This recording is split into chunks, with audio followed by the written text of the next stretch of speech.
The hospital in Bath had the scent of antiseptic and despair.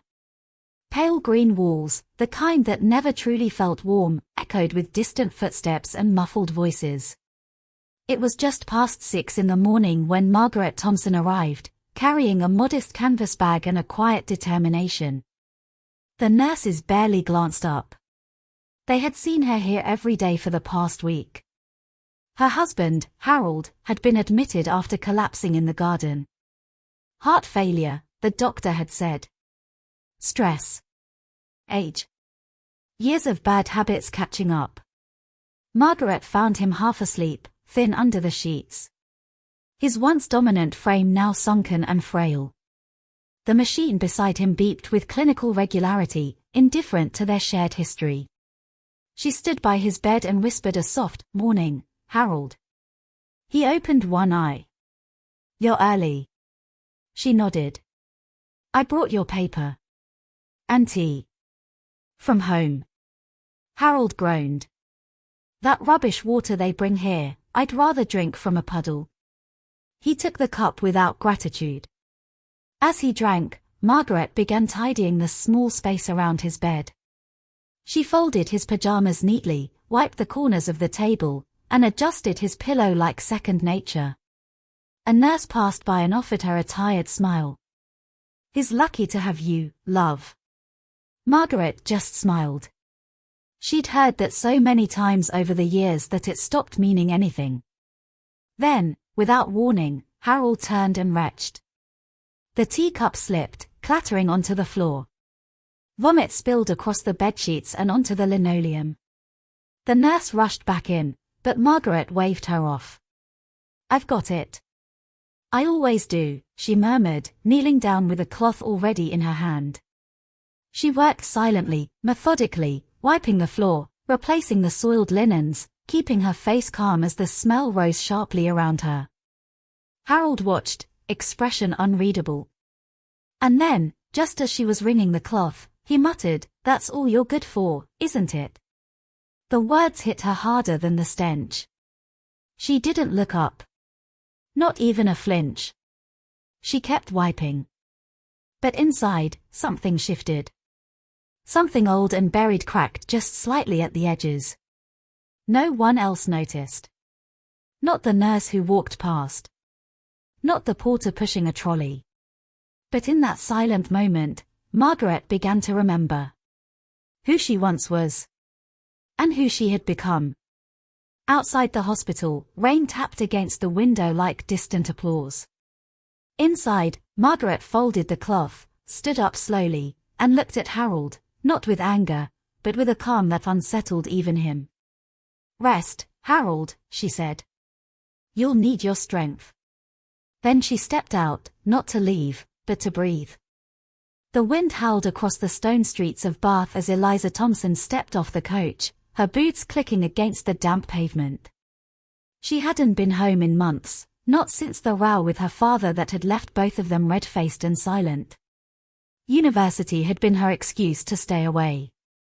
Freedom had been the real reason. But now, her mother had phoned. No pleading, no drama.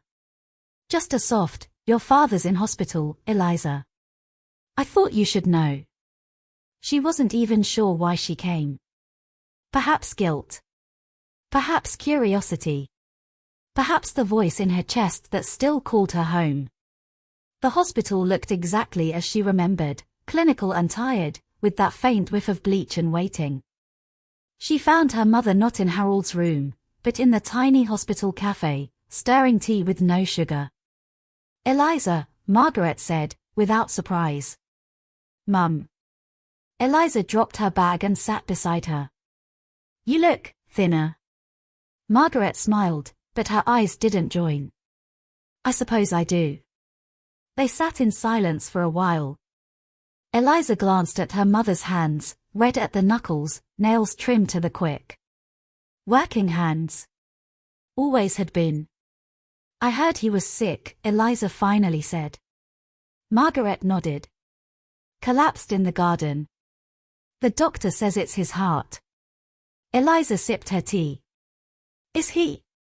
"He's alive," Margaret answered flatly. Still rude. Still breathing. A quiet laugh escaped Eliza, though she quickly swallowed it. Margaret placed her hand over her daughter's. You don't need to stay long. I know you've got exams. I can stay a few days, Eliza replied. Besides, I want to see for myself. When they entered Harold's room, he was awake. His eyes darted to Eliza. Oh. Look who finally decided to crawl back. Eliza stiffened, but Margaret calmly walked over and adjusted his blanket. She came to see how you were, Margaret said, her tone even. Harold snorted.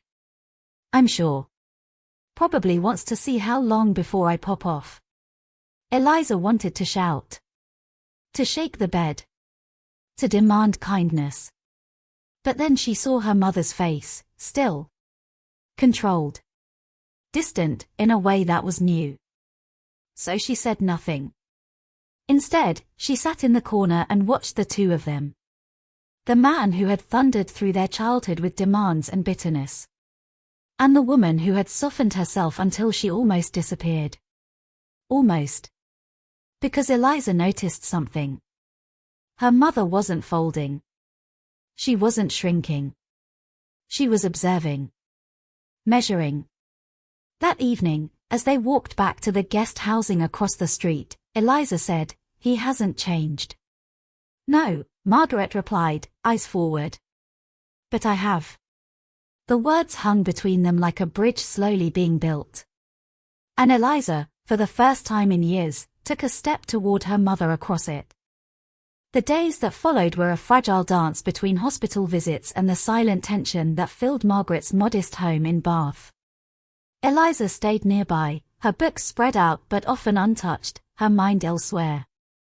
Harold's condition was precarious, and the doctors warned that every day was a small victory. One evening, as the rain hammered against the window panes, Margaret found herself alone in the kitchen. The room smelled faintly of stale tea and washing detergent. She washed the chipped cups and wiped the counter slowly, the silence pressing down on her. Eliza entered quietly, carrying a stack of unopened letters. Mum, she said softly. Do you think he'll ever change? Margaret didn't answer right away. She dried her hands and looked out at the darkening street. I used to believe he could, she said finally. When we were young, when we had hope. Eliza sat down at the table, her eyes fixed on the letters. What happened? Margaret's voice dropped, heavy with years of weariness. Life happened. The disappointment. The bitterness. Things he never said, things I never asked. There was a long pause. Then Eliza asked, do you regret staying? Margaret's gaze softened. Not once. Because if I hadn't, who would have cleaned up his mess when he couldn't? Who would have stayed when no one else did? Eliza nodded slowly. But what about what he said? That I'm all you're good for. Margaret smiled faintly, a hint of strength shining through her exhaustion. Words are easy. Actions are harder. At that moment, the phone rang. Margaret picked it up, and her face changed, something between fear and resolve. It's the hospital, she whispered. Eliza's heart clenched. Your father's condition has worsened, Margaret said, her voice steady but shaken. We need to come quickly. They grabbed their coats, stepping into the cold night. The road ahead was uncertain, but they faced it together, wounds unspoken but shared. The hospital corridor was cold and sterile.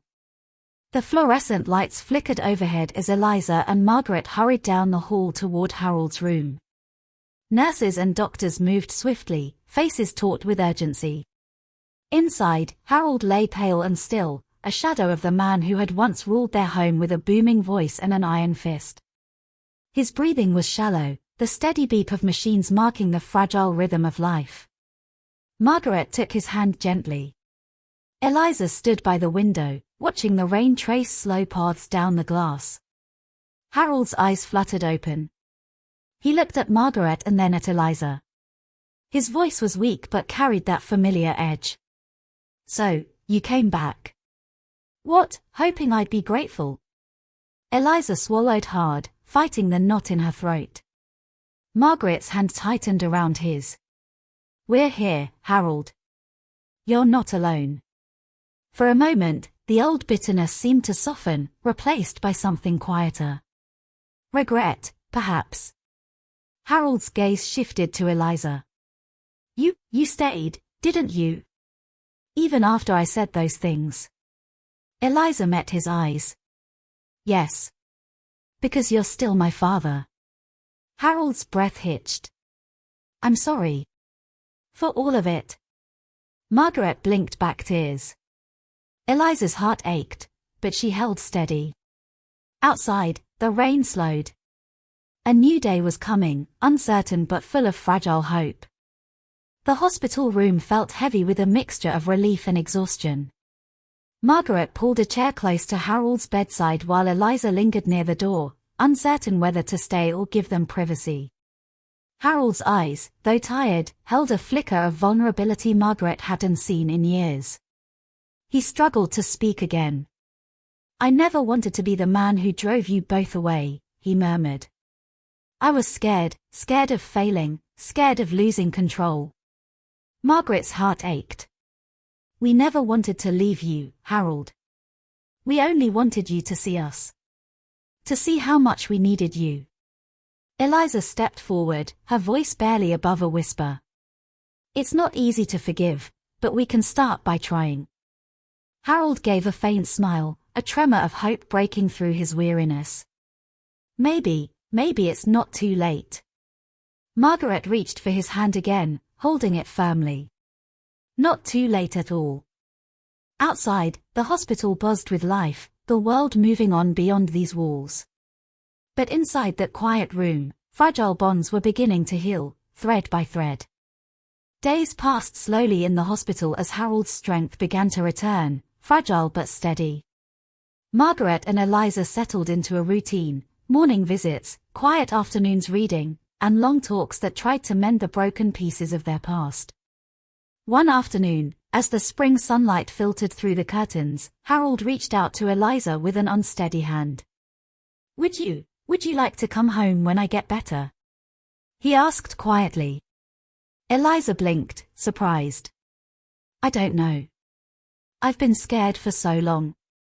Margaret smiled gently. "Sometimes the bravest thing is to try." Harold looked at them both, hope flickering in his eyes for the first time in years. "I want to try. For us," he said softly. The road ahead was uncertain, but for the first time, the family dared to believe in the possibility of healing and forgiveness. Just as hope seemed to blossom between them, old wounds stirred beneath the surface. One evening, back at their home in Bath, a sudden argument erupted. Harold's voice, though weaker, carried the familiar sharpness that had haunted Margaret and Eliza for years. "You think I'm a bad man?" he snapped. "After everything I've done for this family." Margaret stood firm, her eyes steady. "We're not saying you're bad. We're saying we need honesty, not silence." Eliza added, "We need to face what's been hidden, or this cycle will never end." Harold looked away, pain flickering in his gaze. "I never meant to hurt you. I just didn't know how to be better." Margaret's voice softened. "None of us do at first. But we learn." The room was thick with tension, but beneath it, the fragile hope remained, a chance to break free from the shadows of the past. Weeks turned into months, and slowly but surely, the family began to rebuild what had been broken. Harold attended therapy sessions, learning to confront his past and his mistakes. Margaret and Eliza stood by him, their patience and love unwavering. One crisp morning, they gathered in the garden of their Bath home. The air was fresh, filled with the scent of blooming flowers. Harold looked around at the faces of the two women who had never given up on him. "I know I can never change the past," he said quietly. "But I promise to be better, for you both."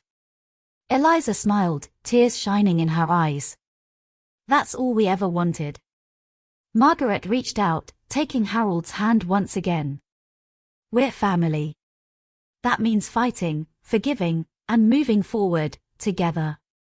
The sun broke through the clouds, casting warm light on a family finally finding peace.